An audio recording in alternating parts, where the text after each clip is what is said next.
مرحبا أعزائنا المتابعين، واليوم سوف نفتح فصلا جديدا من فصول العقد الاجتماعي.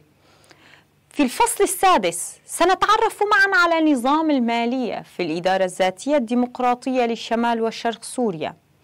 المادة رقم 112 تنص على نظام المالية في الإدارة الذاتية الديمقراطية لشمال وشرق سوريا.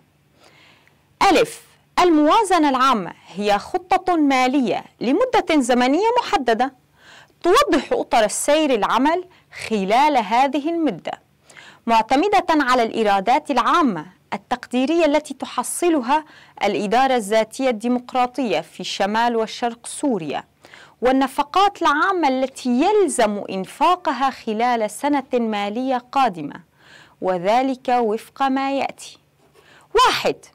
يقوم مجلس المقاطعة بالمشاركة مع مجلس البلدات المدن والمجلس التنفيذي في المقاطعة بإعداد موازنة المقاطعة ليتم المصادقة عليها من قبل مجلس الشعوب في المقاطعة. 2.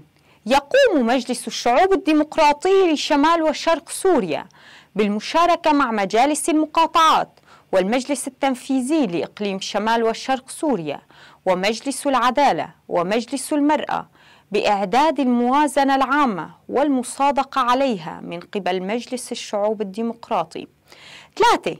عند القيام بإعداد الموازنة يجب أخذ الكثافة السكانية في كل مقاطعة ومساحتها واحتياجات كل مقاطعة والوضع الخاص لكل مقاطعة وحجم المنح المقدمة لها من الخارج بعين الاعتبار. 4.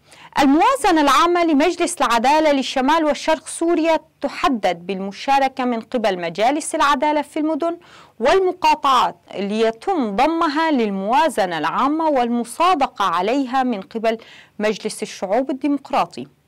ب.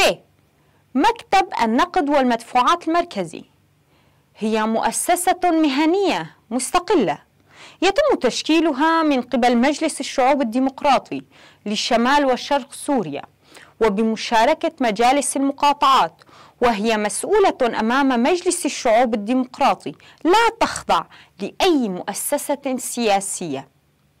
تقوم بتبني نظام فعال وآمن للمدفوعات المالية وضمان السيولة والملاءة المالية وكفاءة الأداء لنظام مصرفي مستقر. تقوم بتطوير النظام المالي الذي يحافظ ويشجع على الاقتصاد المجتمعي.